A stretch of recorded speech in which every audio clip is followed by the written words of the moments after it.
Yeah, I just want to be the greatest. This week's video is brought to you by Patreon show sponsor, The Third Era. Not only does he have his own YouTube channel, he's got a brand new website, thethirdera.com, where you can purchase custom t-shirts, custom stickers, all kinds of cool stuff. I will leave links in the description below. Make sure to check out thethirdera.com.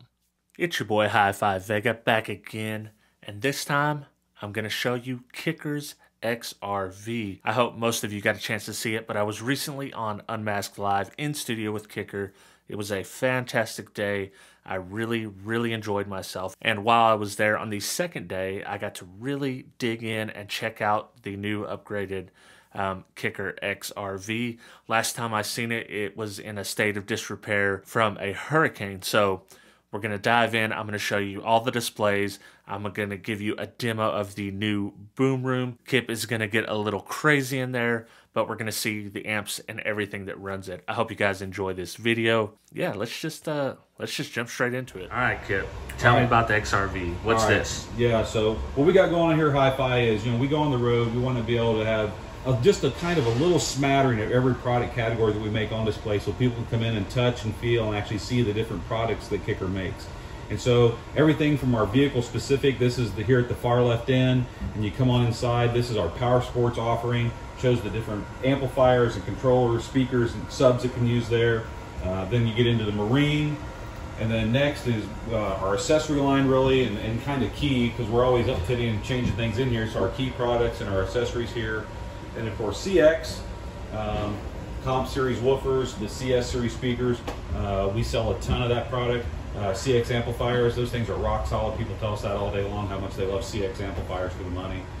And then of course, right now, it doesn't probably mean much to the people out there, but we do have KX on display, although that's end of life. There's new stuff coming to replace that. And then finally, HiQ, and there's going to be stuff to replace that because it's end of life as well. But up until this point when these products just went into life, you could come in, you could actually walk up, you could see how the bass knob works. It's actually here. You could touch and feel it to get an idea of how the bass knob works for this product. You come over here, you can see the bass knob and how it worked for the KX product. So it lets you actually get a hands-on experience. It's not everything. We don't have every size. There's not every product, but if you see a KX amplifier, you can see how it fits. You can see the design, the cosmetics, and you just pick the power you want to go with that.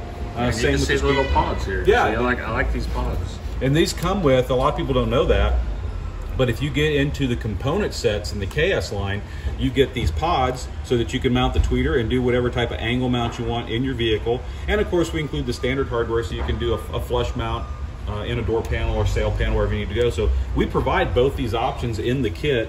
And then of course, the external crossover, and it has the tweeter level adjustment, and a lot of companies don't do that. We feel it's kind of important to let you adjust the output of the tweeter to kind of match, because if the tweeter's up high and kind of in your face, you might want to kick it down a little bit. If it's going to be down low in a kick panel or in the door, or you can do a coax mount. You can take the tweeter and actually mount it in the center of the driver. You can then increase the output of that tweeter since it's lower down around your knee. It looks like a kid already got to this one right Oh yeah, that's going to happen. This is the typical kid. I got to touch it and ruin it for you. You can't avoid that. But it's really cool. This has been an effective tool for us out on the road. So whether we're going to a consumer event like the Stampede, or out to a dealer event to help support the launch of them, or if we're going to a trade event, say like a Mira or a SEMA or a CES or a Knowledge Fest, would be more appropriate to say instead of Mira. This is something that we can have on display where people can actually come in, they can see the product, they can get a brochure, they can ask us questions, and we can really help them understand all the different things that are available from Kicker. And of course, there's TVs up at the top going along as well. Right. And there's different videos that are all going along there. One's got Mr. Irby kind of walking through the history of the company. There's a marine video. They're all a lot of the commercials from Unmasked. A lot of the commercials from Unmasked run up in here, and we found out that we have a lot more commercials type stuff than we ever thought we had when we started doing Unmasked. So, Unmasked, since you bring that up, that's been a great show for us, because it has let our dealers, our reps, maybe have a more in their face, here it is understanding of the assets we have available, which has been a good thing.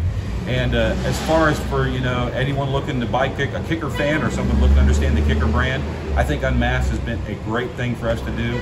It makes me feel good when we got someone like you comes along, and we get the behind the scenes conversations, and obviously you think we're doing a decent job with Unmasked, and it makes us feel good that we're on the right path. Oh yeah, I really want to. What's in there? What's that? This whole display you see here had to be taken out all the panels had to be taken out, all the cabinets. This had to be completely gutted so that we could repair the outside and then put it all back together. So when you were here, unfortunately, so this is new for you. This is new. This is new, and this up here is going to be new for you because we couldn't have this. Yeah, we just seen the enclosures. We didn't see no subs. You didn't see anything else. So this is what we call the boom room, and it's a mini on-the-road version of what we have up in front of the building, which you've seen, which we call the wall of boom. Right. So we'll go in here and fire it up and let you check it out because it's pretty amazing. It looks good and it sounds good.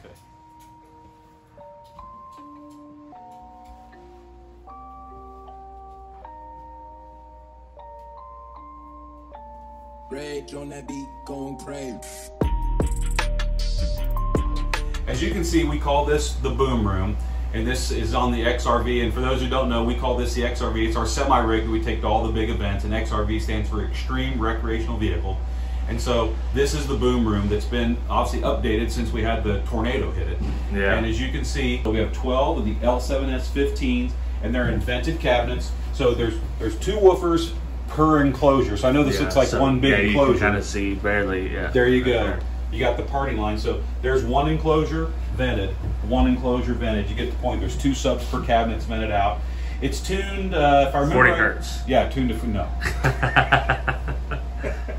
This will play 40 hertz and then some. If I remember correct, I think we tuned these at either 31 or 32 hertz. They're tuned down there a little bit lower. It was actually, we had a slightly higher tuning in the previous version of this, so when the tornado hit, we took that as an advantage to just upgrade the whole room.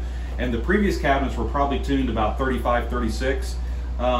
It actually, at that slightly higher tuning, it was a little more intense as far as the sound, but this slightly lower tuning, it's more of a, I don't want to say it's more of an SQ thing, but it's just that little fuller, lower frequency. And so these are all being powered. We'll get to the rack here in a second. And then up on top, we've got 3 pair of our 11-inch marine cans. So these are the KM TC11s. Of course, in the white finish, we offer them in white and black, so this is the white finish. So we got plenty. We got more mids and highs than you need in here. And then, of course, the bass to go along with it. Now, on the road, this is impossible to power with car amplifiers reliably. As you know, alternators and charging battery, it's just, that's a nightmare. So we have a huge generator on the front. Why not take advantage of it? Right. So actually, we have a rack here, and this is the stack. The bottom amplifiers that you can see there, those 5 at the bottom, those are all QSC power light amplifiers, and that runs the boom room here itself.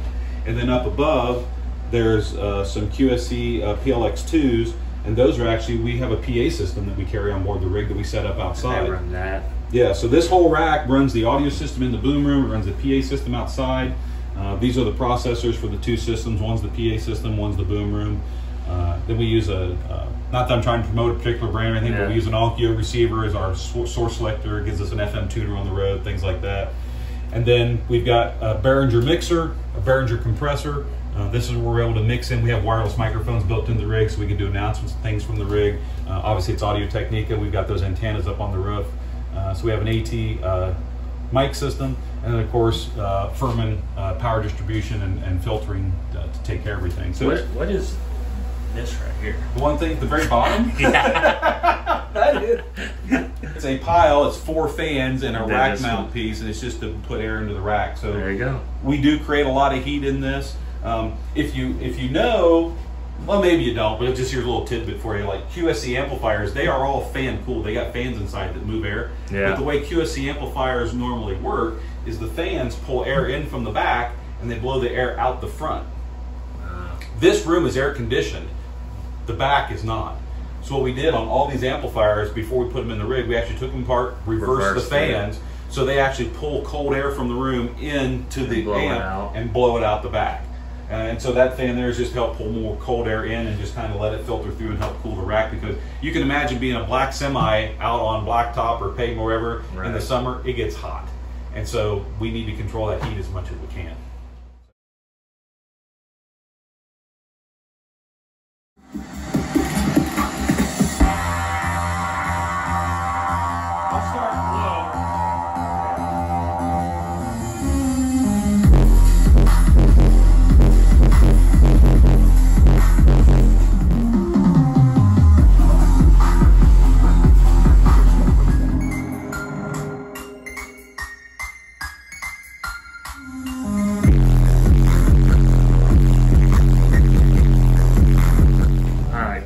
things I want to point out first. These are the L7Ss, right, Kevin? Yes, L7S. And these things are brutal. The second thing I want to point out is these 6 cans up here.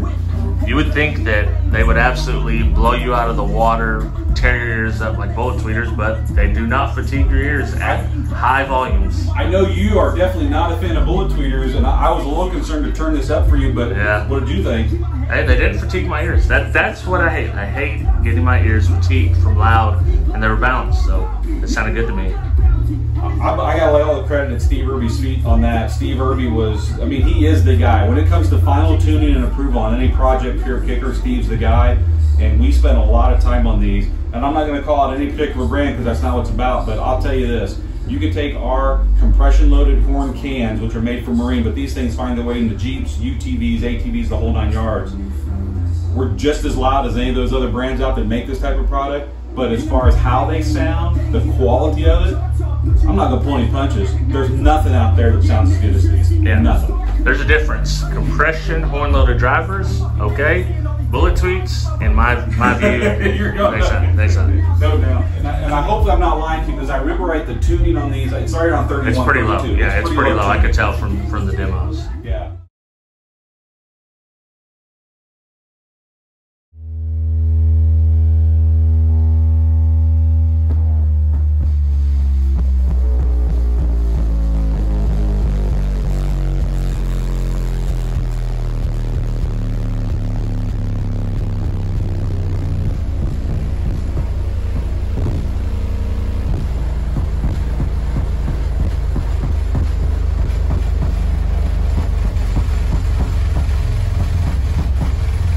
As always, I'd like to thank each and every one of my Patreon supporters, but a special shout out goes to the $6 or more members: 2001 Monolithic, The Third Era, Gene Nava, Joaquin Juarez, El Fuego, Travis McClendon, Brandon Hanna, William Berg, Boxboy Audio Sound Solutions, Jesus Tires, Orion the Great, Dennis Cromwell Jr., Vin Quach, Scott Dilbeck, D. Stewart, Derek Simpson, Aaron Waltz, David Koslick, and Scott McCord.